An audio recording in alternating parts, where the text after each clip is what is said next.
কেউ যদি আরাফার দিন যুলহিজ্জার ৯ তারিখে সিয়াম পালন করে, তাহলে তার বিগত ১ বছর আগে ও পরে ২ বছরের পাপ ক্ষমা করা হবে।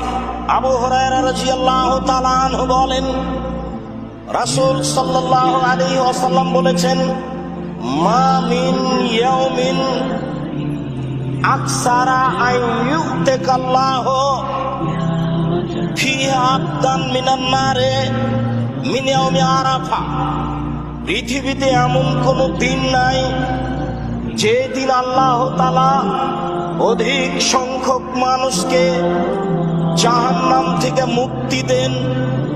আরাফার দিনে যত মুক্তি দেন, আমরা আরাফার দিনে সিয়াম পালন করি, আরাফার মাঠে উপস্থিত হাজী ব্যতীত। রাসূল সাল্লাল্লাহু আলাইহি সাল্লাম বলেছেন, আরাফার দিন সিয়াম